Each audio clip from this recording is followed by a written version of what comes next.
అస్సలాము అలైకుం వరహమతుల్లాహి వబరకాతు. ఈ పాఠంలో మీరు మీమ్ సాకినాను చదివే పద్ధతిని నేర్చుకుంటారు. జజం కలిగి ఉన్న మీమ్ను మీమ్ సాకినా అంటారు. మీమ్ సాకిన్ను చదివే పద్ధతులు 3.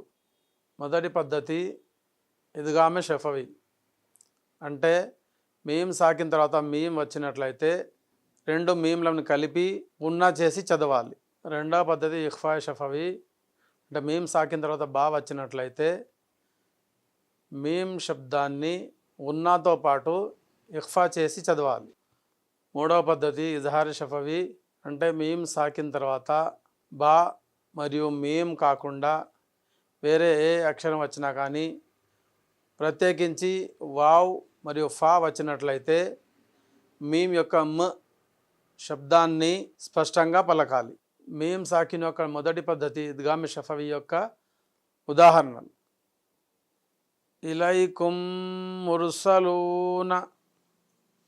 గమనించండి, మీమ్ సాకిన తర్వాత మీమ్ ఉన్నది. లహుం మా యషాఊన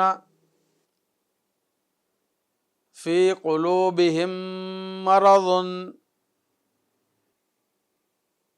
ఫహుం మురిదూన. మీమ్ సాకిన్ యొక్క రెండవ పద్ధతి ఇఖ్ఫా షఫవి యొక్క ఉదాహరణలు: ఇన్న రబ్బహుం బిహిం. గమనించండి, మీమ్ సాకిన తర్వాత బాగుంది. తర్మీహిం బిహిజారతిన్ వమా హుం బిముమినీన ఫబషిర్హుం బిఅజాబిన్. మీమ్ సాకిన్ యొక్క మూడవ పద్ధతి ఇజ్హార్ షఫవి యొక్క ఉదాహరణ: హుం ఫీహా. గమనించండి, మీమ్ సాకిన తర్వాత ఫా ఉన్నది. లకుం దీనుకుం. లం యల్బసూ అం లం తుంజిర్హుం లహుం అజ్రున్.